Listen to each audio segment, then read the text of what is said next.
എപ്പോഴും മാർക്കറ്റിൽ bounce back വരുമ്പം ഫാസ്റ്റായിട്ട് കയറുന്നത് അങ്ങനെ ബീറ്റൻ ഡൗൺ ആയിട്ടുള്ള സ്റ്റോക്കുകളാണ്. ഏതിൽ ഇൻവെസ്റ്റ് ചെയ്യണമെന്ന് ചോദിച്ചു കഴിഞ്ഞാൽ രണ്ടിനും ഇൻവെസ്റ്റ് ചെയ്ത് പോകണം. ഈ ഒരു ഓയിൽ പ്രൈസ് ഇങ്ങനെ ഉയർന്നുകൊണ്ടിരിക്കുന്ന സാഹചര്യത്തിൽ ഏതെങ്കിലും കമ്പനികൾക്ക് അത് നേരിട്ട് ബെനിഫിറ്റായി മാറുന്നുണ്ടോ? ഇപ്പോൾ ക്രൂഡ് ഇത്രയും ഉയർന്നിട്ട് പോലും ഗവൺമെൻറ് കൂട്ടാതിരിക്കുന്നത്, അതോ ഇനിയും കുറച്ചുകൂടിയൊക്കെ ഒരു ഇടിവ് പ്രതീക്ഷിക്കണോ നിക്ഷേപം?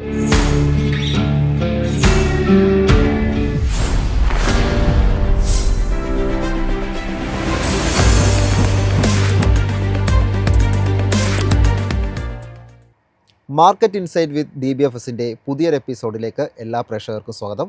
ഇന്ന് എൻ്റെ കൂടെ ഷോയിൽ ജോയിൻ ചെയ്തിരിക്കുന്നത് DBFSൻ്റെ എക്സിക്യൂട്ടീവ് ഡയറക്ടറായ പോൾ തോമസ് സാറാണ്. Sir, welcome to the show. Sir, നമുക്കറിയാം മാർക്കറ്റിനെ സംബന്ധിച്ച് വളരെയധികം അനിശ്ചിതത്വം നിറഞ്ഞിരിക്കുന്ന ഒരു സമയത്തിലൂടെയാണ് കടന്നു പോകുന്നത്. പുതിയൊരു ഫിനാൻഷ്യൽ ഇയർ ഇപ്പോൾ ആരംഭിച്ചിട്ടുണ്ട്. മാർക്കറ്റിനെ സംബന്ധിച്ച് എനിക്ക് ചോദിക്കാനുള്ള ആദ്യത്തെ ഒരു ചോദ്യം എന്ന് പറയുന്നത് ട്രംപുമായി ബന്ധപ്പെട്ടുള്ളൊരു ചോദ്യമാണ് ചോദിക്കാനുള്ളത്.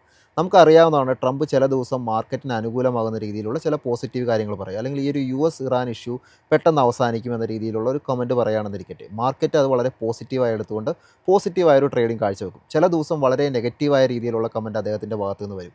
അതായത് ഇപ്പോൾ തന്നെ എടുക്കുകയാണെങ്കിൽ, ഇന്നത്തെ ഒരു മാർക്കറ്റ് എടുക്കുകയാണെങ്കിൽ നമ്മൾ അറിയാവുന്ന ഒരു കാര്യമാണ്, ട്രംപിനെ സംബന്ധിച്ച് പറഞ്ഞിരിക്കുന്നത് ഹോർമസ് പെട്ടെന്ന് തുറന്നില്ലെങ്കിൽ വലിയ രീതിയിലുള്ള ആക്രമണങ്ങൾ നേരിടും. ഇത്തരത്തിലുള്ള നെഗറ്റീവ് ന്യൂസുകൾ പറയുന്ന ഒരു സമയത്ത് മാർക്കറ്റ് താഴോട്ട് പോകുന്നൊരു സ്ഥിതിയും ഉണ്ടായിരുന്നു. എനിക്ക് ആദ്യത്തെ ചോദ്യമായിട്ട് ചോദിക്കാനുള്ളത്, ഏതെങ്കിലും തരത്തിലുള്ള ഒരു മാനിപ്പുലേഷൻ ട്രംപിനെ അനുകൂലിക്കുന്നവരോ നടത്തുന്നുണ്ട്? അതായത് ചോദ്യം എന്ന് പറയുന്നത്, ഏതെങ്കിലും തരത്തിലുള്ള ഷോർട്ട് പൊസിഷനോ കോൾ പൊസിഷനോ മാർക്കറ്റിൽ നേരത്തെ എടുത്തു വെച്ചുകൊണ്ട് ഇത്തരത്തിലുള്ള ഒരു കമൻറ്റ് ട്രംപ് പറയുന്നു, അതിനനുസരിച്ച് മാർക്കറ്റ് ബിഹേവ് ചെയ്യുന്നു, കൂടുതൽ പ്രോഫിറ്റ് മാർക്കറ്റിൽ നിന്ന് ഇത്തരത്തിലുള്ള ആൾക്കാർ എടുക്കുന്നുണ്ട്. അപ്പോൾ ഇത്തരത്തിലുള്ള ഒരു ആരോപണം ഇപ്പോൾ ട്രംപിനെതിരെയും ഉണ്ട്. അതായത് ട്രംപ് കൃത്യമായി ഓയിൽ പ്രൈസിനെ അല്ലെങ്കിൽ മാർക്കറ്റിനെയൊക്കെ മാനിപ്പുലേറ്റ് ചെയ്യുന്നുണ്ട്. ഈ ഒരു അഭിപ്രായത്തിൽ താങ്കളുടെ ഒരു നിലപാടെന്താണ്? അതായത് തീർച്ചയായും ട്രംപിൻ്റെ അനൗൺസ്മെൻറ്റുകൾ, അതുപോലെ തന്നെ മറ്റ് പല കാര്യങ്ങളും മാർക്കറ്റിനെ അഫക്റ്റ് ചെയ്യുന്നുണ്ടെന്നുള്ളത് വളരെ കറക്റ്റായിട്ടൊരു കാര്യമാണ്. പക്ഷേ ഈ ട്രംപ് പറയുന്ന കാര്യങ്ങളിൻ്റെ ഔട്ട്കമായിട്ട് വരുന്ന മാർക്കറ്റിൻ്റെ മൂവ്മെൻറ്റ് അതുപോലെ എടുത്തുകൊണ്ട് അതിനകത്തൊരു മറ്റേ എന്താ പറയുക, ട്രേഡിലൊരു അല്ലെങ്കിൽ ഒരു സ്പെക്കുലേഷൻ പ്രോഫിറ്റ് ഉണ്ടാക്കുന്നത്, അതൊരു സാധാരണ നിലയ്ക്ക് സാധിക്കുന്ന ഒരു കാര്യമല്ല. കാരണം പറഞ്ഞാൽ എല്ലായ്പ്പോഴും അത് അങ്ങനെ ആവണമെന്നില്ല, വ്യത്യാസം വരും. ഇപ്പോൾ തന്നെ ഇപ്പോൾ ഇന്നത്തെ മാർക്കറ്റ് എടുത്തു കഴിഞ്ഞാൽ ട്രംപ് പറഞ്ഞത് ചൊവ്വാഴ്ച വരെ സമയം കൊടുത്തിരിക്കുന്നു. അത് കഴിഞ്ഞ് കഴിഞ്ഞാൽ എനിക്ക് തോന്നുന്നു ചൊവ്വാഴ്ച വൈകിട്ട് വരെയോ അങ്ങനെ എന്തോ ഒരു ടൈമാണ് പറഞ്ഞേക്കുന്നത്. അപ്പോൾ അത് കഴിഞ്ഞ് കഴിഞ്ഞാൽ ട്രംപ് അടിക്കും എന്നുള്ള രീതിയിലാണ് പറഞ്ഞേക്കുന്നത്. അപ്പം പക്ഷേ ആ ന്യൂസ് ട്രംപ് പറയുമ്പോൾ തന്നെ അപ്പുറത്ത് ഒരു എന്താ പറയുക, പീസ് നെഗോസിയേഷൻ നടന്നുകൊണ്ടിരിക്കുന്നു എന്നുള്ള ഒരു വാർത്തയും കൂടി വന്നു. അപ്പോൾ ട്രംപിൻ്റെ ആ പ്രസ്താവനയെ മറ്റേത് ഓവർകം ചെയ്തതുകൊണ്ടാണ് ഇന്ന് മാർക്കറ്റ് കയറാനുണ്ടായ കാരണം. അപ്പം നമുക്കൊരിക്കലും ഒരു വ്യക്തിയെ ആശ്രയിച്ചുകൊണ്ട് മാർക്കറ്റ് മൂവ് ചെയ്യും എന്ന് നമുക്കൊരിക്കലും പറയാൻ ഒക്കത്തില്ല. അങ്ങനെ നമുക്ക് ചിലപ്പം അദ്ദേഹത്തിൽ നിന്ന് വരുന്ന പല കാര്യങ്ങളിൽ അല്ലെങ്കിൽ അയാളുടെ അനൗൺസ്മെൻറ്റിൽ നിന്ന് ഒത്തിരി മാർക്കറ്റ് മൂവ്മെൻറ്റ് ഉണ്ടായിട്ടുണ്ടില്ല എന്നല്ല. പക്ഷേ ഒരു വ്യക്തിയെ മാത്രം ആശ്രയിച്ചുകൊണ്ട് ഒരിക്കലും ഒരു എന്താ പറയുക, ട്രേഡ് എടുക്കാനോ അല്ലെങ്കിൽ അത് നോക്കിയിട്ട് ട്രേഡ് ചെയ്യുന്ന ആൾക്കാർ, ഓഫ് കോഴ്സ് അതെല്ലാവർക്കും ചെയ്യാമല്ലോ, അദ്ദേഹം വരുന്നത്. പക്ഷേ അതിനുള്ളിൽ കൂടി ഒരു പ്രോഫിറ്റ് ഉണ്ടാക്കുന്നു എന്നൊക്കെ പറയുന്നത്, അതൊക്കെ എല്ലായ്പ്പോഴും ഇങ്ങനെയൊക്കെ പല രീതിയിലുള്ള കോൺസ്പിറസി തിയറി പോലെ നമ്മൾ കണ്ടാൽ മതി, വരുമല്ലോ.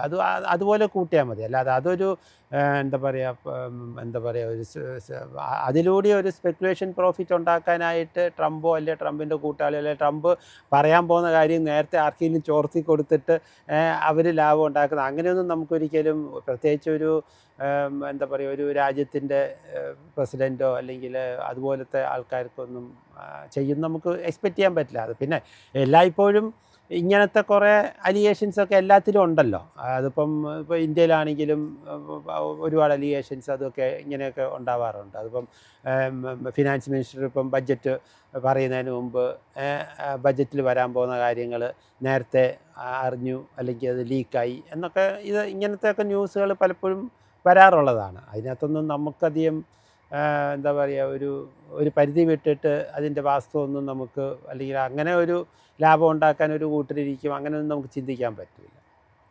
സർ, അടുത്തായി ചോദിക്കാനുള്ളത് ഓയിൽ പ്രൈസുമായി ബന്ധപ്പെട്ടുള്ള ഒരു ചോദ്യമാണ്. നമുക്കറിയാം ഈ ഒരു ഇഷ്യൂസ് അല്ലെങ്കിൽ ഗ്ലോബൽ ടെൻഷൻസ് ഒക്കെ വരുന്ന സമയത്ത് വലിയ രീതിയിലുള്ള വോളറ്റാലിറ്റി നമുക്ക് ഈ ഒരു ഓയിൽ പ്രൈസിലൊക്കെ കാണാൻ സാധിക്കുന്നുണ്ട്. ഇപ്പോഴത്തെ ഒരു സാഹചര്യത്തിൽ ഈ ഒരു ഹോർമസ് അടച്ചതിന് ശേഷമൊക്കെ ഈ പറയുന്ന ക്രൂഡിലൊക്കെ തന്നെ വലിയ രീതിയിലൊരു വിലവർധനവൊക്കെ നമ്മൾ കണ്ടതാണ്. അപ്പോൾ അതുകൊണ്ട് തന്നെ നമുക്കറിയാം ചില കമ്പനികളിൽ, എസ്പെഷ്യലി നമുക്ക് ഇന്ത്യൻ കമ്പനികൾ എടുക്കുകയാണെങ്കിൽ പെയിൻറ്റ്സ് കമ്പനീസ്, അത്തരത്തിലുള്ള കമ്പനീസിലൊക്കെ തന്നെ ഈ ക്രൂഡ് ഓയിൽ എന്ന് പറയുന്നത് വലിയൊരു അവരുടെ ഒരു റോ മെറ്റീരിയലാണ്. അപ്പോൾ അതുകൊണ്ട് തന്നെ ഈ ഒരു റോ മെറ്റീരിയലിനുണ്ടാകുന്ന ആ ഒരു പ്രൈസ് വർധനവ് തന്നെ ഈ ഇത്തരത്തിലുള്ള കമ്പനികളുടെയൊക്കെ റവന്യൂവിനെ വലിയ രീതിയിൽ ബാധിക്കാനുള്ള ഒരു സാഹചര്യമുണ്ട്. നമ്മുടെ പ്രേക്ഷകരുടെ ഭാഗത്ത് നിന്ന് പല കമൻസുമായിട്ട് വരുന്ന ഒരു ക്വസ്റ്റൻ എന്ന് പറയുന്നത്, ഈ ഒരു ഓയിൽ പ്രൈസ് ഇങ്ങനെ ഉയർന്നുകൊണ്ടിരിക്കുന്ന സാഹചര്യത്തിൽ ഏതെങ്കിലും കമ്പനികൾക്ക് അത് നേരിട്ട് ബെനിഫിറ്റായി മാറുന്നുണ്ടോ?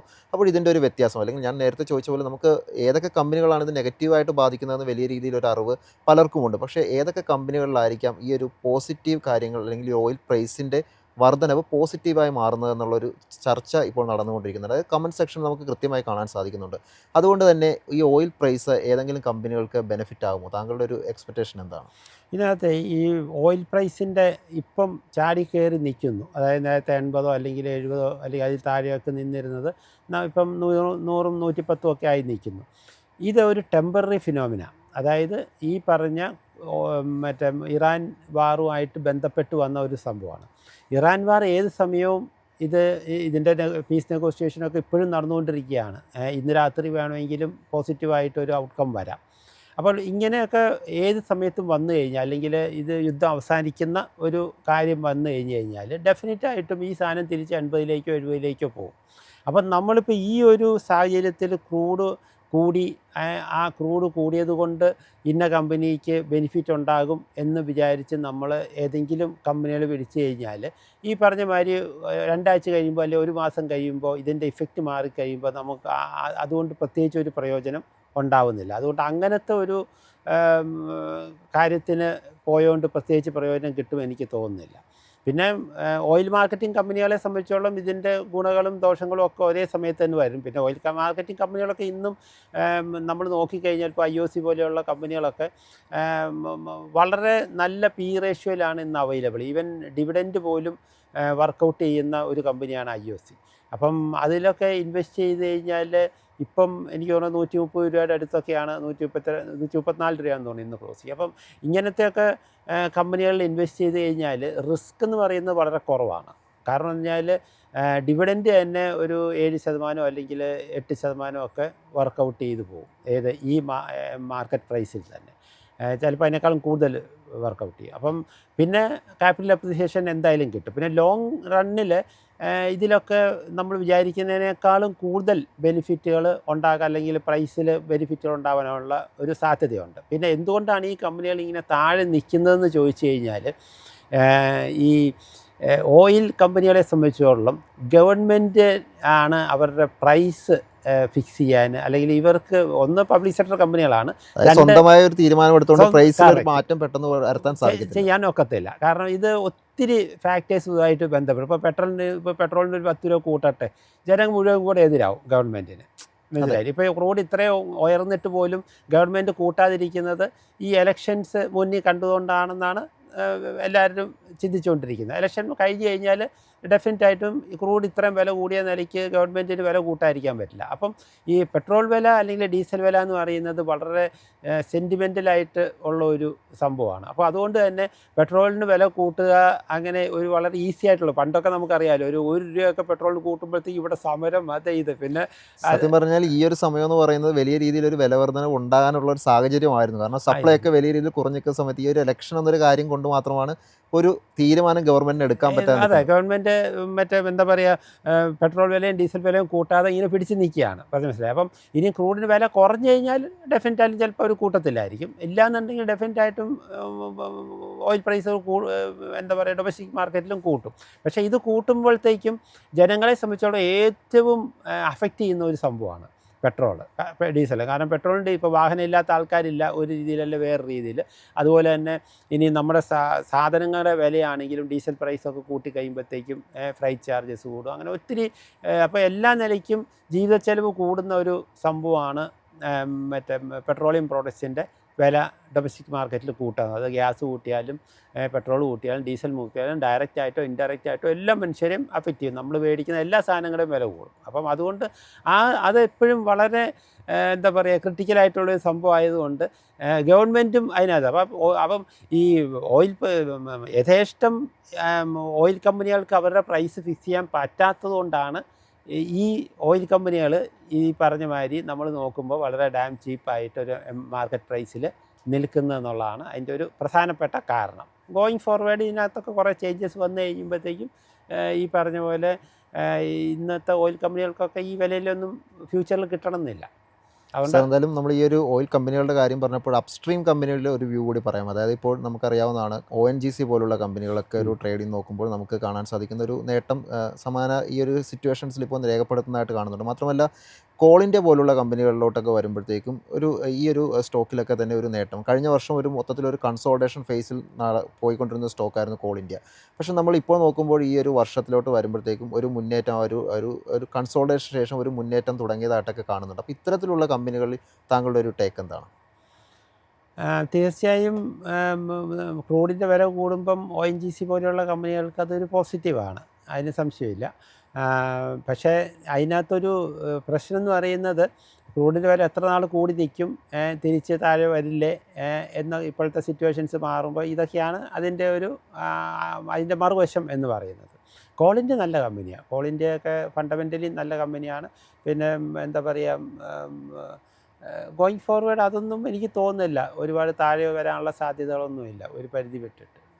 നല്ല ഫണ്ടമെൻ്റലി സ്ട്രോങ് ആയിട്ടുള്ള കമ്പനികളായിട്ടാണ് ഞാൻ മനസ്സിലാക്കിയത്. സാർ ഇപ്പോൾ പറഞ്ഞതെന്ന് ഞാൻ മനസ്സിലാക്കുന്ന എനർജി സെക്ടറിലെ പല സ്റ്റോക്കുകളിലും ഒരു ഫണ്ടമെൻ്റലി നോക്കുമ്പോൾ നല്ലൊരു വാല്യുവേഷനിലൊക്കെ ഉണ്ട് എന്നുള്ളൊരു അഭിപ്രായമാണ് എനിക്ക് മനസ്സിലാക്കാൻ സാധിച്ചത്. ഉണ്ട്.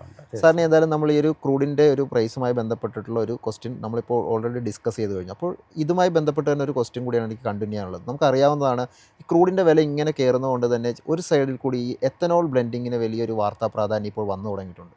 അപ്പോൾ ഗവൺമെൻറ് ഭാവിയിൽ എത്തനോൾ ബ്ലെൻഡിങ്ങിന് കൂടുതൽ ഒരു പോസിറ്റീവായിട്ടുള്ള രീതിയിലുള്ള പദ്ധതികളുമായി വരികയാണെങ്കിൽ അല്ലെങ്കിൽ കൂടുതൽ അലോക്കേഷൻസ് ഈ ഒരു മേഖലയ്ക്ക് നൽകുകയാണെങ്കിൽ അത് നേരിട്ട് ഷുഗർ മേക്കിംഗ് കമ്പനികൾക്ക് ഒരു പോസിറ്റീവായിട്ട് വരാൻ സാധ്യതയില്ല. മാത്രമല്ല എത്തനോൾ ബിസിനസ് ചെയ്യുന്ന കമ്പനികൾ, ഈ രണ്ട് മേഖലയിൽ വർക്ക് ചെയ്യുന്ന കമ്പനികൾക്ക് അത് ഏത് തരത്തിലായിരിക്കും ഒരു ബെനിഫിറ്റായി മാറാൻ സാധ്യത?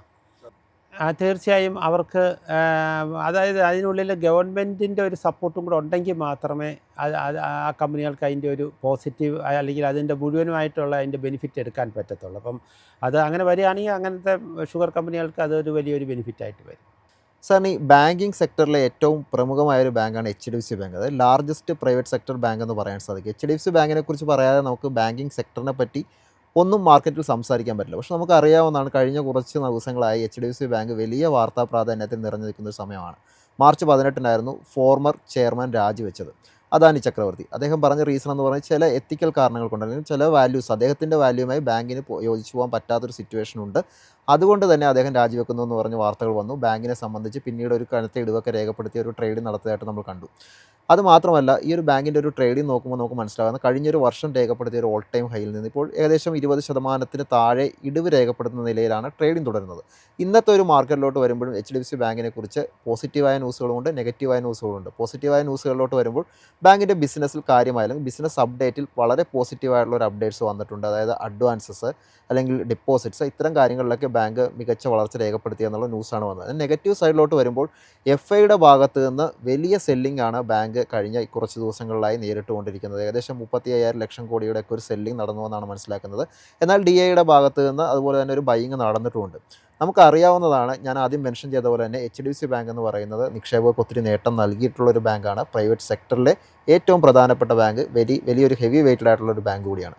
എൻ്റെ ചോദ്യം, ഇത്രയും മുകളിൽ നിന്ന് താഴോട്ട് വന്നൊരു ബാങ്ക്, ഇതിൻ്റെ ഫണ്ടമെൻ്റലി നമ്മൾ നോക്കുമ്പോൾ ബാങ്കിനെ സംബന്ധിച്ച് ഇപ്പോഴും സ്ട്രോങ് ആണോ? ഇപ്പോഴൊരു ചീപ്പ് വാല്യുവേഷനിലാണ് ഈ ഒരു സ്റ്റോക്ക് ട്രേഡ് ചെയ്യുന്നതെന്ന് പറഞ്ഞാൽ സാറിൻ്റെ അഭിപ്രായം എന്തായിരിക്കും? HDFC ബാങ്കിനെ നമ്മൾ കഴിഞ്ഞ ഏതാനും വർഷങ്ങളായിട്ട് എടുത്തു കഴിഞ്ഞാൽ HDFC ബാങ്കും കൂടെ ഒരു മെർജർ വന്നിരുന്നു ഏതാനും വർഷങ്ങൾ മുമ്പ്.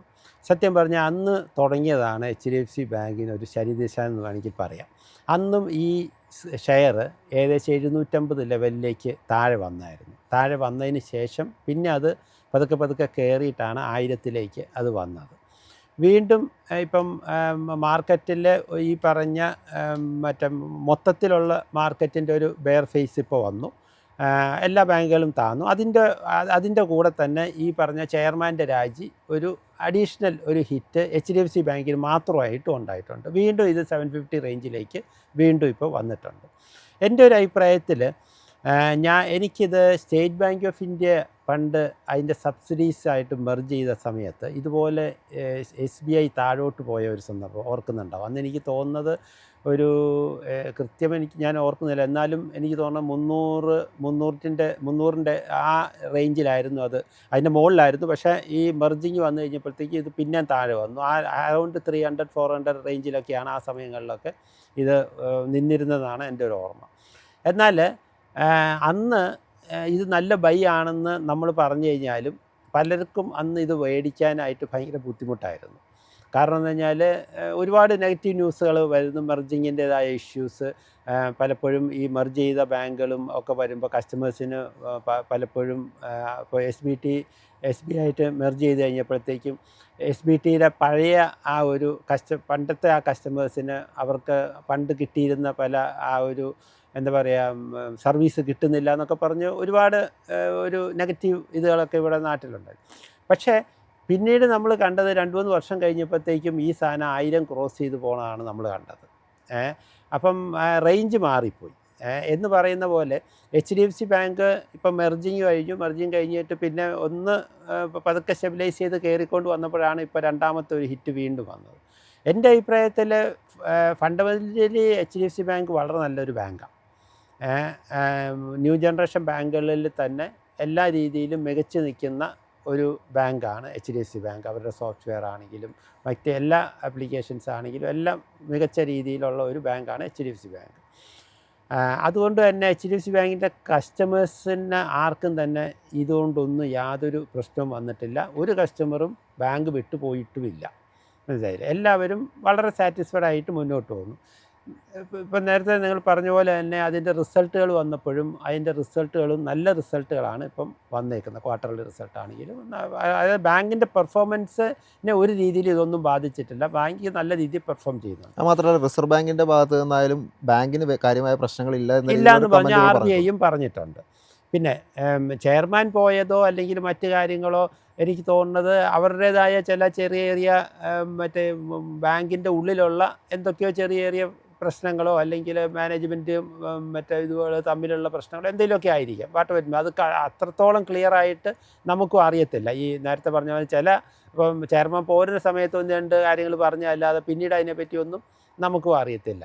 പിന്നെ RBI അതിനകത്തൊരു ഇഷ്യൂ ഇല്ല എന്ന് ക്ലാരിഫൈ ചെയ്യുകയും ചെയ്തിട്ടുണ്ട്.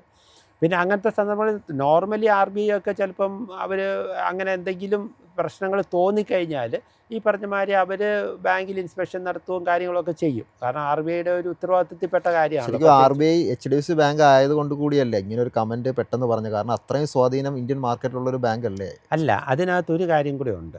അതായത് HDFC ബാങ്കിൻ്റെ കസ്റ്റമർ ബേസ് എന്ന് പറഞ്ഞു കഴിഞ്ഞാൽ എനിക്ക് തോന്നുന്നത് ഇന്ത്യയിലെ തന്നെ ഏറ്റവും വലിയൊരു കസ്റ്റമർ ബേസ്, ഇപ്പോൾ SBI കഴിഞ്ഞ് കഴിഞ്ഞാൽ ഏറ്റവും വലിയ കസ്റ്റമർ ബേസ് ഉള്ള ഒരു ബാങ്ക് ആയിരിക്കും HDFC ബാങ്ക് ഏകദേശം. അപ്പോൾ അങ്ങനെയുള്ള ഒരു ബാങ്കിൽ മറ്റേ കസ്റ്റമേഴ്സ് ബാങ്കിനെ വിശ്വസിച്ചാണല്ലോ എപ്പോഴും നമ്മളതിൻ്റെ ഒരു കസ്റ്റമറായിട്ടും അല്ലെങ്കിൽ ലക്ഷങ്ങളോ കോടികളോ ഒക്കെ അതിനുള്ളിൽ ഡെപ്പോസിറ്റ് ചെയ്തിരിക്കുന്ന ഒത്തിരി ആൾക്കാർ കാണും, അല്ലെങ്കിൽ ആ ബാങ്കുമായിട്ട് ബിസിനസ് ചെയ്യുന്ന ഒത്തിരി ആളുകളുണ്ടാവും. അപ്പോൾ അവരെ സംരക്ഷിക്കുക അല്ലെങ്കിൽ അവർ പാനിക്കാവാതിരിക്കുക അങ്ങനത്തെ കാര്യങ്ങളും RBIയെ സംബന്ധിച്ചോളം നോക്കണം. അപ്പോൾ എന്തെങ്കിലും ഇഷ്യൂ ഉണ്ടെങ്കിൽ RBI പറയണം. ഇഷ്യൂ ഇല്ലെങ്കിൽ ഇഷ്യൂ ഇല്ല എന്ന് തന്നെ പറഞ്ഞു കഴിഞ്ഞാൽ അത് മറ്റ് കസ്റ്റമേഴ്സിന് ഒരു നല്ല കാര്യമാണല്ലോ. അല്ലെങ്കിൽ അവർ പാനിക്കാവാനുള്ളൊരു സിറ്റുവേഷൻ, അത് ആ രീതിയിലാണ് എനിക്കതിനെപ്പറ്റി തോന്നിയത്. അപ്പോൾ എന്ത് തന്നെയാണെങ്കിലും നമ്മൾ പറഞ്ഞു വന്നതിൻ്റെ അന്തസത്ത മറ്റൊന്നുമല്ല.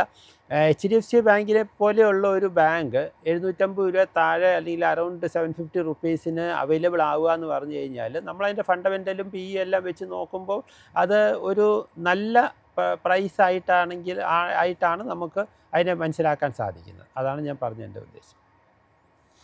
സാറിന് ഈ ഗോൾഡുമായി ബന്ധപ്പെട്ടുള്ള ഒരു ക്വസ്റ്റ്യനാണ് ചോദിക്കാനുള്ളത്. ഗോൾഡുമായി നോക്കുമ്പോൾ ഇലക്ട്രോണിക്കലി നമുക്ക് ഗോൾഡ് വാങ്ങാം, അല്ലെങ്കിൽ ഫിസിക്കലി വാങ്ങാം. ഇപ്പോൾ ഗോൾഡ് ബോണ്ട് അല്ലെങ്കിൽ ഗോൾഡ് ETF പോലുള്ള കാര്യങ്ങൾ നമുക്ക് ഇലക്ട്രോണിക്കലി വാങ്ങാം. ഫിസിക്കലായിട്ട് ഗോൾഡ് വാങ്ങാം. നമുക്കറിയാം ഈ ഒരു ഗോൾഡിനെ സംബന്ധിച്ച് വലിയൊരു റാലിക്ക് ശേഷം ഉള്ളൊരു ട്രേഡിംഗ് ആണ് ഇപ്പോൾ നടന്നുകൊണ്ടിരിക്കുന്നത്. അതിൽ ഇപ്പോൾ മാർക്കറ്റിനെ സംബന്ധിച്ച് ഒരു നെഗറ്റീവ് ട്രേഡിംഗ് ഒക്കെ ഉണ്ടെങ്കിൽ കൂടി ഗോൾഡിനെ സംബന്ധിച്ച് അത്തരത്തിലൊരു നേട്ടം ഇപ്പോൾ കാണാൻ സാധിക്കുന്നില്ല. ഗോൾഡിനെ സംബന്ധിച്ച് ഒരു വോളറ്റാലിറ്റി ഒക്കെ നമുക്ക് മാർക്കറ്റിൽ കാണാനും സാധിക്കുന്നുണ്ട്. ഈ ഒരു ഗോൾഡിൽ നിക്ഷേപിക്കാൻ ഉദ്ദേശിക്കുന്ന ഒരു നിക്ഷേപനെ സംബന്ധിച്ച് ഈ ഒരു ഇലക്ട്രോണിക് ഫോമിലുള്ളൊരു നിക്ഷേപമാണോ ഇപ്പോൾ ഇലക്ട്രോണിക് ഫോമിലുള്ള ആ ഒരു നിക്ഷേപത്തിനാണോ കൂടുതൽ ഊന്നൽ നൽകേണ്ടത്, അതോ ഫിസിക്കൽ ഗോൾഡ് വാങ്ങുന്നതിനാണോ? ഇത് രണ്ടും തമ്മിലുള്ള ഒരു കമ്പാരിസൺ ഒന്ന് ലളിതമായി പറയാമോ? അതായത് ഗോൾഡ് പണ്ട് ആരും ഇൻവെസ്റ്റ്മെൻ്റ് ആയിട്ടായിരുന്നില്ല വാങ്ങിച്ചുകൊണ്ടിരുന്നത്. കാരണം ഓർണമെൻറ്റ്സും അതുപോലെ തന്നെ അതെ. അവരുടേതായ ഒരു ഇൻട്രസ്റ്റിന് അല്ലെങ്കിൽ ടേസ്റ്റിന് നമ്മുടെ കൾച്ചറായിട്ട് കുറേ ബന്ധമുണ്ട്. കൾച്ചറായിട്ട് ബന്ധപ്പെട്ട് അങ്ങനെ വാങ്ങിച്ച് പിന്നീട് അതൊരു ഇൻവെസ്റ്റ്മെൻ്റ് ആയിട്ട് അറിഞ്ഞോ അറിയാതെയോ കുടുംബങ്ങളിലും വ്യക്തികളിലും ആയിത്തീർന്നു എന്നുള്ളതാണ് ഫാക്റ്റ്. അപ്പം പണ്ട് നമുക്ക് ഇലക്ട്രോണിക് ഫോമിൽ വാങ്ങിക്കാനുള്ള അവസരങ്ങൾ വളരെ കുറവായിരുന്നു. പിന്നെ ഇതിനെപ്പറ്റി നല്ല നോളജുള്ള ആൾക്കാരും നേരത്തെ ഞാൻ പറഞ്ഞ മാതിരി ബാറോ ബിസ്ക്കറ്റ്സോ ഒക്കെ വാങ്ങിച്ച് അവരും ഒരു നിക്ഷേപങ്ങൾ നടത്തിക്കൊണ്ടിരുന്നതായിട്ട് നമുക്ക് കാണാൻ സാധിക്കും. എന്നാൽ ഇന്ന് നമുക്ക് രണ്ട് ഓപ്ഷൻസ് ഉണ്ട്. ഒന്നിൽ ഈ പറഞ്ഞ മാതിരി ഫിസിക്കലായിട്ട് വാങ്ങിച്ച് വെച്ച് നിക്ഷേപത്തിന് നല്ലതാണ് ഗോൾഡ് എന്നുള്ളത് ഇന്നിപ്പോൾ എല്ലാവരും ഒരു പരിധിവരെ സമ്മതിക്കുന്ന ഒരു കാര്യമാണ്. അപ്പം നിക്ഷേപത്തിന് നല്ലതാണ് എന്നുണ്ടെങ്കിൽ ലോങ് ടേമിൽ ഒരു പല നിക്ഷേപങ്ങളെ പോലെ തന്നെ ഇപ്പോൾ ഷെയറിലും ഇക്വിറ്റിയിലും ലാൻഡിലും ഒക്കെ ഇൻവെസ്റ്റ് ചെയ്യുന്ന പോലെ തന്നെ ഗോൾഡും ഒരു നിക്ഷേപത്തിന് അവസരമുള്ള ഒരു കാര്യമാണ്. അതുകൊണ്ട് നമുക്കൊരു എന്താ പറയുക, എല്ലാത്തിലും കൂടി ഒരു നല്ലൊരു പോർട്ട്ഫോളിയോ ഉണ്ടാക്കുമ്പോൾ അതിനൊരു ചെറിയ അലോക്കേഷനിൽ ഒരു ചെറിയ ശതമാനം ഡിപ്പെൻസ് ഓൺ ഓരോരുത്തരുടെയും ഇൻട്രസ്റ്റ് അനുസരിച്ച് 10 20 ഒക്കെ ശതമാനം ഗോൾഡിലും ഇൻവെസ്റ്റ് ചെയ്യാം, സിൽവറിൽ ഇൻവെസ്റ്റ് ചെയ്യുക. അങ്ങനെ ഒരു രീതിയിലേക്ക് ഇന്ന് വന്നിട്ടുണ്ട്. അതിനകത്ത് തെറ്റുമില്ല. പക്ഷേ ഇവിടുത്തെ പ്രശ്നം എന്താ പറഞ്ഞാൽ ഫിസിക്കലായിട്ട് നമ്മൾ ഇൻവെസ്റ്റ് ചെയ്യാൻ പോകുമ്പോൾ പലപ്പോഴും ഈ ഫിസിക്കൽ ഗോൾഡ് അത് ബിസ്ക്കറ്റ്സ് ആയാലും ബാറായാലും അല്ലെങ്കിൽ ഓർണമെൻറ്റ്സ് ആയാലും എന്തായാലും ഇത് സൂക്ഷിക്കാനുള്ള ഒരു ബുദ്ധിമുട്ട് എല്ലാ കാലഘട്ടത്തിലും ഉണ്ട്. ഓർണമെൻറ്റ്സിനെ സംബന്ധിച്ചുള്ള എടുത്തു കഴിഞ്ഞാൽ ഓരോ പ്രാവശ്യവും അതിനകത്ത് ഇപ്പോൾ ഓർണമെൻറ്റ്സ് ആക്കുമ്പോൾ തന്നെ നമുക്കൊരു ചിലവ് വരുന്നുണ്ട്. ഇനി ആ ഓർണമെൻറ്റ്സ് നമുക്ക് വിൽക്കുമ്പം വീണ്ടും അതിനകത്തൊരു ഡിസ്കൗണ്ട് വരുന്നുണ്ട്. അപ്പം 10% വെച്ചാൽ പോലും 20% വില കുറവ് രണ്ട് സൈഡിൽ വാങ്ങിക്കുമ്പോഴും വിൽക്കുമ്പോഴും ഒരു ഇൻവെസ്റ്ററെ സംബന്ധിച്ചോളം നഷ്ടമാകുന്നു. വേറെ ഇലക്ട്രോണിക് ഫോമിൽ അങ്ങനത്തെ ഒരു നഷ്ടം വരുന്നില്ല. കറക്റ്റായിട്ടുള്ള റേറ്റിനാണ് നമുക്ക് വാങ്ങിക്കാൻ പറ്റുന്നത്. വിൽക്കുമ്പോഴും അങ്ങനത്തെ നഷ്ടമില്ല. അപ്പം അത് മാത്രമല്ല, സൂക്ഷിക്കാൻ വളരെ എളുപ്പമാണ്. നമുക്ക് ഡിമാറ്റ് അക്കൗണ്ടിൽ ഈ കാര്യം സൂക്ഷിക്കാം. അപ്പോൾ അതുകൊണ്ട് ETF പോലെയുള്ള ഒരു പ്രോഡക്റ്റാണ് എപ്പോഴും ഗോൾഡിലോ അല്ലെ സിൽവറിലോ ഇൻവെസ്റ്റ് ചെയ്യാനായിട്ട് ഒരു കസ്റ്റമറെ സംബന്ധിച്ച് അല്ലെങ്കിൽ ഒരു ഇൻവെസ്റ്ററെ സംബന്ധിച്ചിടത്തോളം ഏറ്റവും ബെസ്റ്റായിട്ടുള്ള കാര്യം. സാർ, ഇനി ചോദിക്കാനുള്ളത്, മാർക്കറ്റിൻ്റെ ഒരു ബോട്ടം കണ്ടോ? താങ്കളുടെ ഒരു എക്സ്പെക്റ്റേഷൻ എന്താണ്? കാരണം നിക്ഷേപകർ വളരെ കൺഫ്യൂസ്ഡാണ്. കാരണം വാല്യൂ ഇൻവെസ്റ്റിംഗ് നടത്തിയ പല ആൾക്കാർ പോലും കൺഫ്യൂസ്ഡാണ്. മാർക്കറ്റ് താഴെ പോകുന്നൊരു സിറ്റുവേഷൻ ഉണ്ട്. അപ്പോൾ ഒരു ഡിഫൻസീവ് സെക്ടറിലോട്ട് അല്ലെങ്കിൽ സ്റ്റോക്കുകൾ ഒന്ന് റീഅലോക്കേറ്റ് ചെയ്ത് ഡിഫൻസീവ് ആയിട്ടുള്ള കുറച്ച് സെക്ടറുകൾ സ്റ്റോക്കിലോട്ടൊക്കെ മാറണോ എന്ന രീതിയിലുള്ളൊരു കൺഫ്യൂഷൻ ഇപ്പോഴും നിലനിൽക്കുന്നുണ്ട്. താങ്കളുടെ ഒരു എക്സ്പീരിയൻസ് വെച്ച് നോക്കുമ്പോൾ ഇപ്പോഴത്തെ കറൻറ്റ് മാർക്കറ്റ് ട്രേഡ് ചെയ്യുന്ന ഒരു സിറ്റുവേഷനിൽ ഒരു ബോട്ടം കണ്ടതായിട്ട് തോന്നുന്നുണ്ടോ, അതോ ഇനിയും കുറച്ചുകൂടിയൊക്കെ ഒരു ഇടിവ് പ്രതീക്ഷിക്കണോ നിക്ഷേപകർ? എൻ്റെ ഒരു അഭിപ്രായത്തിൽ നിഫ്റ്റിയെ സംബന്ധിച്ചോളം ഒരു 22,000 എന്ന് പറയുന്ന ഒരു ലെവൽ, കൃത്യം 22,000 അല്ല, ഇപ്പോൾ കഴിഞ്ഞ പ്രാവശ്യം വന്നപ്പം 21,850 ആ റേഞ്ച് 743 ആണെന്ന് എനിക്ക് തോന്നുന്നു. അല്ല, ഇപ്പം അത് അതിന് മുന്നത്തെ ലോ ആയിരുന്നു. ഏപ്രിലിൽ ക്രിയേറ്റ് ചെയ്ത് ഇപ്പോൾ ഒരു ലോ മെനഞ്ഞാന്ന് 2 ദിവസം മുമ്പ് വന്നത് 21,800 സംതിങ് ആണ്. അപ്പം 22,000 എന്ന് നമുക്ക് റൗണ്ടായിട്ട് പിടിച്ചു കഴിഞ്ഞാൽ 22 അതായത് ഈ ലെവൽ വന്ന് ഇമ്മീഡിയറ്റ് ബൗൺസ് ചെയ്തു. മനസ്സിലായി. അന്ന് തന്നെ എനിക്ക് തോന്നുന്നത് ആ ലോയിൽ നിന്ന് ഒരു 500 പോയിൻറ്റ് കയറിയിട്ടാണ് ക്ലോസ് ചെയ്തത്. അപ്പോൾ ഇന്ന് വീണ്ടും മാർക്കറ്റ് കാലത്ത് ഒരു 200 പോയിൻ്റൊക്കെ താഴെ പോയെങ്കിലും തിരിച്ച് കയറുക ചെയ്ത്. അപ്പം നമ്മൾ ഇന്നിപ്പോൾ 23,000 അടുത്ത് വരെ വന്നിട്ടാണ് ഒരു ചെറിയൊരു റെസിസ്റ്റൻസ് തോന്നിയത്. അപ്പം ഇത് നമ്മൾ എടുത്തു കഴിഞ്ഞാൽ 22,000 എന്ന് പറഞ്ഞപ്പോൾ ഏകദേശം 1000 പോയിൻറ്റ് താഴെയാണ് നിൽക്കുന്നത്. അപ്പം 22,000 അറൗണ്ട് മാർക്കറ്റിന് ഒരു നല്ലൊരു സപ്പോർട്ട് ഉണ്ടെന്നുള്ളതാണ് നമുക്ക് മനസ്സിലാക്കാൻ. അപ്പം ഓൾറെഡി ആ ലെവല് ഇപ്പം വന്നു, ഇപ്രാവശ്യം വന്നു. അപ്പം ദാറ്റ് മീൻസ് എനിക്ക് തോന്നുന്നത് അത് വിട്ട് ഇനി അടുത്തൊരു ഇപ്പോഴത്തെ നിലവാരത്തിൽ വരാനുള്ള സാധ്യതകൾ വളരെ കുറവാണ്. അൺലെസ് അതിൻ്റെ അതുപോലത്തെ വേറെ എന്തെങ്കിലും വലിയ പ്രശ്നങ്ങൾ യുദ്ധവുമായിട്ട് ബന്ധപ്പെട്ട് വന്നില്ല എന്നുണ്ടെങ്കിൽ ഇന്നത്തെ സാഹചര്യത്തിൽ ഞാൻ മനസ്സിലാക്കുന്നത് US-നും ഇറാനും രണ്ട് കൂട്ടർക്കും ഈ യുദ്ധം എങ്ങനെയെങ്കിലും അവസാനിപ്പിക്കണം എന്ന് അവരെന്തൊക്കെ സംസാരിച്ചാലും അവരുടെ ഉള്ളിൽ യുദ്ധം അവസാനിപ്പിക്കണം എന്നുള്ള ആഗ്രഹത്തിലേക്ക് എത്തിയിരിക്കുന്നു എന്നുള്ളതാണ് നമുക്ക് മനസ്സിലാക്കാൻ സാധിക്കുന്നത്. അപ്പം അങ്ങനെ വരുന്ന ഉടനെ അവർ എപ്പോഴും യുദ്ധമുഖത്ത് എല്ലാവരും അവരവരുടെ ഭാഗം വീറും ഇതും ഒക്കെ പറയുന്നുണ്ടെങ്കിലും മറ്റേ അതിൻ്റെ ഉൾഭാഗത്ത് നമ്മൾ നോക്കുമ്പം യുദ്ധം നീണ്ടു പോയി കഴിഞ്ഞാൽ രണ്ടു കൂട്ടർക്കും അതൊരു ബുദ്ധിമുട്ടിലേക്ക് കടക്കുന്ന ഒരു സിറ്റുവേഷനിലേക്ക് വന്നിട്ട് US-നും എങ്ങനെയും തീർത്ത് പോകണമെന്ന് ആഗ്രഹമുണ്ട്. ഇറാനും ഇത് അവരുടെ രാജ്യത്തിലേക്ക് തന്നെയാണല്ലോ കൂടുതൽ വേഴ്സ് ആവണം. അപ്പോൾ അതും അവർക്കും ഇതിനുള്ളിൽ നിന്ന് രക്ഷപ്പെടണം. എന്നാലും രണ്ടുപേരുടെ ഫേസ് നഷ്ടപ്പെടാത്ത രീതിയിൽ അവർക്ക് യുദ്ധം അവസാനിപ്പിക്കുകയും വേണം. അപ്പോൾ അതിനൊരു സൊല്യൂഷനാണ് പല മധ്യസ്ഥ കാര്യങ്ങളും ഇപ്പോൾ പീസ് ടോക്സ് നടന്നുകൊണ്ടിരിക്കുന്നു. അപ്പോൾ ഡെഫിനറ്റായിട്ട് അതിനകത്ത് എന്തെങ്കിലും ഒരു ഔട്ട്കം ഉണ്ടാവും അടുത്ത ഏതാനും ദിവസത്തിനുള്ളിൽ എന്നുള്ളതാണ് എനിക്ക് തോന്നുന്നത്. അങ്ങനെയാണെങ്കിൽ ഡെഫിനറ്റായിട്ട് മാർക്കറ്റിൽ മറ്റേ ഇൻവെസ്റ്റ് ചെയ്താവുന്ന ഒരു സമയം തന്നെയാണ് ഇത്. വേറെ പ്രശ്നങ്ങളൊന്നും വരാൻ സാധ്യതയില്ല. സർ, ഇനി അറിയേണ്ടത് Q4 റിസൾട്ടുമായി ബന്ധപ്പെട്ടാണ്. നമുക്കറിയാം ഈ വരുന്ന ആഴ്ചകൾ തൊട്ട് മികച്ച കമ്പനികളുടെയൊക്കെ തന്നെ അല്ലെങ്കിൽ ഇന്ത്യയിലെ ഏറ്റവും പ്രമുഖമായ കമ്പനികളുടെയൊക്കെ Q4 റിസൾട്ടുകൾ വന്നു തുടങ്ങും.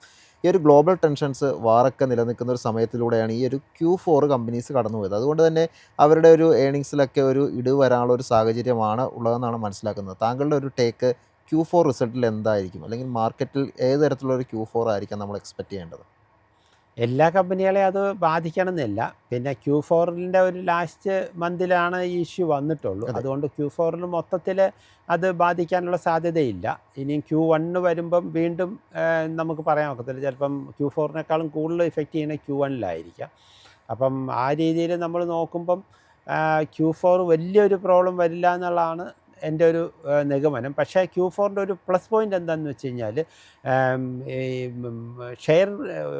ഷെയർ പ്രൈസസ് ഒരു 20% അല്ലെങ്കിൽ അതിൻ്റെ മുകളിലോ താഴെ ആയിരിക്കും പലപ്പോഴും ഷെയറിൻ്റെ പ്രൈസ് നിൽക്കുന്നത്. അപ്പോൾ അത് വെച്ച് നോക്കുമ്പം ഈ പറയുന്ന Q4 റിസൾട്ട്സ് കുറേ കൂടി അട്രാക്റ്റീവായിട്ട് തീരാനുള്ള സാധ്യതകളുണ്ട്. കാരണം പറഞ്ഞാൽ ബെറ്റർ വാല്യുവേഷനിൽ നമുക്ക് ഈ പറയുന്ന കമ്പനികൾ കിട്ടും. അപ്പോൾ അതുകൊണ്ട് തന്നെ Q4 റിസൾട്ട് വലിയ രീതിയിൽ ഇനി ഒരു നെഗറ്റീവായിട്ട് ഇമ്പാക്റ്റ് ചെയ്യാനുള്ള സാധ്യത ഇപ്പോഴത്തെ കറണ്ട് പ്രൈസിൽ ഉണ്ടാവാനുള്ള സാധ്യത കുറവാണെന്നുള്ളതാണ് എൻ്റെ ഒരു നിഗമനം. സർ, അവസാനമായി ഒരു ക്വസ്റ്റ്യൻ എൻ്റെ കയ്യിലുള്ളത്, ഇപ്പോഴത്തെ മാർക്കറ്റിനെ സംബന്ധിച്ച് നമുക്കറിയാം മാർക്കറ്റ് ഒരു ഭീതി നിറഞ്ഞിരിക്കുന്ന സാഹചര്യത്തിൽ പോകുന്നു. അപ്പോൾ എൻ്റെ കയ്യിൽ കുറച്ച് പണമുണ്ടെന്നിരിക്കട്ടെ, ഇപ്പോൾ കയ്യിൽ കുറച്ച് പണമുണ്ട്, പക്ഷേ മാർക്കറ്റ് മോശം സിറ്റുവേഷനിലാണ് പോകുന്നതെന്ന് ഞാൻ മനസ്സിലാക്കുന്നു. പക്ഷേ എനിക്കൊരു കാര്യം അറിയാം, മാർക്കറ്റിനെ സംബന്ധിച്ചിടത്തോളം ഇപ്പോൾ കുറഞ്ഞ വിലയിൽ സ്റ്റോക്കുകൾ വാങ്ങാം അല്ലെങ്കിൽ നല്ല വാല്യുവേഷനുള്ള സ്റ്റോക്കുകൾ വാങ്ങാം എന്നൊരു ചിന്തയും എൻ്റെ മനസ്സിലുണ്ട്. അപ്പോൾ ഞാനൊരു ഇൻവെസ്റ്റർ എന്ന നിലയിൽ ഇനി മുന്നോട്ട് ഇൻവെസ്റ്റ് ചെയ്യാനിരിക്കുകയാണ്. പക്ഷേ എനിക്ക് സ്റ്റോക്കല്ല അറിയേണ്ടത്, ഏതൊക്കെ സെക്ടറുകളെ ഫോക്കസ് ചെയ്തുകൊണ്ടായിരിക്കണം ഞാൻ ഈ എൻ്റെ കയ്യിലുള്ള പണം ഇനി ഇൻവെസ്റ്റ് ചെയ്യേണ്ടത്? അതായത് സെക്ടർ എന്ന് പറഞ്ഞു കഴിഞ്ഞാൽ എല്ലാ സെക്ടറിലും ഉള്ള മികച്ച കമ്പനികൾ നോക്കിയിട്ട് ഇൻവെസ്റ്റ് ചെയ്ത് പോകുന്നതായിരിക്കും എപ്പോഴും നല്ലൊരു പോർട്ട്ഫോളിയോ ക്രിയേറ്റ് ചെയ്യുക. ഒരൊറ്റ സെക്ടറിൽ പോയിട്ട് ഇൻവെസ്റ്റ് ചെയ്താൽ അതിന് റിസ്ക് കൂടും എന്തായാലും. അപ്പം അതിനുള്ളിൽ നിങ്ങൾക്ക് തീരെ പറ്റാത്ത ചില സെക്ടർ വേണമെങ്കിൽ അവോയ്ഡ് ചെയ്യാം. അല്ലെങ്കിൽ നമ്മളൊരു 4-5 സെക്ടറിൽ ഇൻവെസ്റ്റ് ചെയ്ത് പോകുന്നതായിരിക്കും എപ്പോഴും ഒരു ഇൻവെസ്റ്ററെ സംബന്ധിച്ചിടത്തോളം റിസ്ക് ഫ്രീ ആയിട്ട് സ്റ്റോക്ക് ഡൈവേഴ്സ് ചെയ്യുന്ന പോലെ സെക്ടറും ഡൈവേഴ്സ് ചെയ്ത് പോകണം. അതിൽ മികച്ച കമ്പനികൾ കണ്ടുപിടിച്ച് ഇൻവെസ്റ്റ് ചെയ്യാവുന്ന അവസരം തന്നെയാണിത്.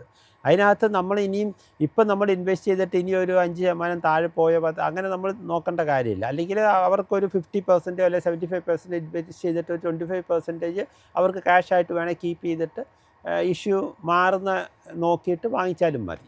പക്ഷേ അപ് ടു 75% വരെ ഇൻവെസ്റ്റ് ചെയ്യുന്നതുകൊണ്ട് ദോഷം വരില്ല ഇപ്പോഴത്തെ മാർക്കറ്റ് കണ്ടീഷൻ വെച്ച്, ഒരു ലോങ് ടൈം ഇൻവെസ്റ്ററെ സംബന്ധിച്ചത്. ഓക്കെ, അപ്പോൾ ഞാൻ ഇപ്പോൾ സാർ പറഞ്ഞ പോലെ ആ സ്റ്റോക്കുകളിൽ ഞാൻ ഇപ്പോൾ ഇൻവെസ്റ്റ് ചെയ്യാൻ ഒരു തീരുമാനം എടുത്തു എന്ന് തന്നെ ഇരിക്കട്ടെ. അപ്പോൾ എന്തൊക്കെ കാര്യങ്ങളായിരിക്കാം ശ്രദ്ധിക്കേണ്ടത് ഒരു നിക്ഷേപന നിലയിൽ ഇതിൻ്റെ ഒരു സ്റ്റോക്ക് പിക്ക് ചെയ്യുമ്പോൾ? ഏതൊക്കെ തരത്തിലുള്ള സ്റ്റോക്കുകൾ? എൻ്റെ ചോദ്യം എന്ന് പറയുന്നത് വാല്യുവേഷൻ മെട്രിക്സിലോട്ട് പോകുമ്പോൾ നമ്മൾ എത്തരം കാര്യങ്ങളായിരിക്കാം ഒരു സ്റ്റോക്കിൽ ശ്രദ്ധിക്കേണ്ടത്? അതായത് നേരത്തെ എന്നോട് പറഞ്ഞല്ലോ, ഡിഫെൻസീവായിട്ട് നിൽക്കുന്ന പല സ്റ്റോക്സും ഉണ്ട്. അതായത് ഭയങ്കര ഫണ്ടമെൻ്റലി സ്ട്രോങ് കമ്പനികളായിരിക്കും, പക്ഷേ അവർ താഴുമ്പം ഒരു പരിധി വിട്ട് താഴെ പോവില്ല, അങ്ങനെ നിൽക്കും.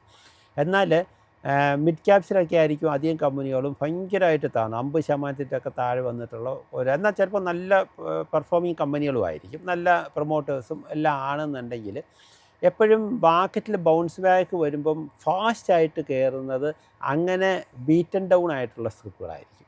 മറ്റവൻ പതുക്കെ കയറി വരത്തുള്ളൂ. അപ്പം മറ്റേ ഏതിൽ ഇൻവെസ്റ്റ് ചെയ്യണമെന്ന് ചോദിച്ചു കഴിഞ്ഞാൽ രണ്ടിലും ഇൻവെസ്റ്റ് ചെയ്ത് പോകണം. എന്നിട്ട് ഈ ബൗൺസ് ബാക്ക് വരുന്ന ഉടനെ നമുക്ക് ഇമ്മീഡിയറ്റ് ആയിട്ട് ഒരു 20% അല്ലെങ്കിൽ 30% വന്നിട്ടുള്ള ഗ്രോത്ത് ചിലപ്പോൾ ഒരു മാസം ഇപ്പോൾ ബൗൺസ് ബാക്ക് വന്നു കഴിഞ്ഞാൽ വിതിൻ എ മന്ത് തന്നെ നമുക്ക് ഈ പറയുന്ന ബീറ്റൻ ഡൗൺ ആയിട്ടുള്ള സ്ക്രിപ്പുകളിൽ കിട്ടും. എന്നാൽ മറ്റേതിൽ അങ്ങനെ കിട്ടത്തില്ല. അപ്പം നമുക്ക് ഈ അങ്ങനെ പെട്ടെന്ന് ബൗൺസ് ബാക്കിൻ്റെ ഷെയറുകൾ അവർക്ക് ഒരുപാട് കാലം കാത്തിരിക്കാതെ തന്നെ അവർക്ക് പ്രോഫിറ്റ് ബുക്ക് ചെയ്ത് അവർക്ക് ഒരു എന്താ പറയുക, അവർക്ക് പ്രോഫിറ്റ് ബുക്ക് ചെയ്ത് പോവാം. മനസ്സിലായില്ലേ? എന്നാൽ മറ്റേതിനകത്ത് കുറേ കൂടെ കഴിഞ്ഞിട്ട് ബുക്ക് ചെയ്ത് പോയാൽ മതി. അല്ലെങ്കിൽ ഇത് പ്രോഫിറ്റ് ബുക്ക് ചെയ്യുമ്പോൾ തന്നെ അടുത്ത സ്ക്രിപ്പിലേക്ക് അവർക്ക് സ്വിച്ച് ചെയ്യാം. ഇങ്ങനെയൊക്കെയുള്ള കുറേ അവസരങ്ങളുണ്ട്. അതുകൊണ്ട് ഈ മറ്റേ നമ്മൾ ഡിഫെൻസീവായിട്ടുള്ള മാത്രം വാങ്ങിച്ചിരുന്നത് അത്ര നല്ലതല്ല. നമുക്ക് എല്ലാ മറ്റേ ഒരു അതിലും ഒരു കറക്റ്റായിട്ടുള്ള ഒരു പോർട്ട്ഫോളിയോ നോക്കി ചെയ്യുന്നതാണ് എപ്പോഴും ഒരു എന്താ പറയുക, ഒരു സക്സസ്ഫുൾ ആയിട്ടുള്ള ഒരു ഇൻവെസ്റ്റർക്ക് ചെയ്യാവുന്നത്. Thank you sir. ഇന്നത്തെ എപ്പിസോഡിൽ വളരെ വാല്യുബിൾ ആയിട്ടുള്ള ഇൻഫർമേഷൻസാണ് സാറിൻ്റെ എക്സ്പീരിയൻസിൽ നിന്ന് സാറ് ഷെയർ ചെയ്തത്. അപ്പോൾ പ്രേക്ഷകർ മനസ്സിലാക്കേണ്ട ഒരു കാര്യം, മാർക്കറ്റിനെ സംബന്ധിച്ച് വളരെയധികം ആശങ്കയൊക്കെ നിറഞ്ഞു നിൽക്കുന്നൊരു സമയമാണ്. നിങ്ങളുടെ കയ്യിൽ ഇൻവെസ്റ്റ് ചെയ്യാൻ പണമുണ്ടെങ്കിൽ തന്നെ വാല്യുവേഷൻസ് അത്തരത്തിലുള്ള കാര്യങ്ങൾ, അല്ലെങ്കിൽ മാർക്കറ്റിൽ ഈ ഒരു കമ്പനിക്ക് എത്രത്തോളം ഏണിങ്സ് ഇനി ഉണ്ടാക്കാൻ സാധിക്കും, അത്തരത്തിലുള്ള കാര്യങ്ങളൊക്കെ പഠിച്ചതിന് ശേഷം മാത്രമാണ് നിക്ഷേപ തീരുമാനത്തിലോട്ട് പോകേണ്ടത്. ഒരു സ്പെക്കുലേറ്റീവ് മോഡിലുള്ള ഒരു നിക്ഷേപം നടത്താതിരിക്കാൻ നിങ്ങൾ പ്രത്യേകം ശ്രദ്ധിക്കുക. ഇനിയും നിങ്ങൾക്ക് ഒത്തിരി സംശയങ്ങളുണ്ടെന്നറിയാം. അത്തരത്തിലുള്ള സംശയങ്ങളുണ്ടെങ്കിൽ നിങ്ങൾക്ക് താഴെ കാണുന്ന ഈ വാട്സപ്പ് നമ്പറിൽ അയക്കാവുന്നതാണ്. ഞങ്ങൾ അടുത്ത എപ്പിസോഡിൽ അത് മാക്സിമം ഉൾപ്പെടുത്താൻ ശ്രമിക്കുന്നതായിരിക്കും. ഇതോടെ മാർക്കറ്റ് ഇൻസൈറ്റ് വിത്ത് DBFസിൻ്റെ ഈ ഒരു എപ്പിസോഡ് വൈൻഡപ്പ് ചെയ്യുകയാണ്. മറ്റൊരു പുതിയ എപ്പിസോഡുമായി നമുക്ക് വീണ്ടും കാണാം.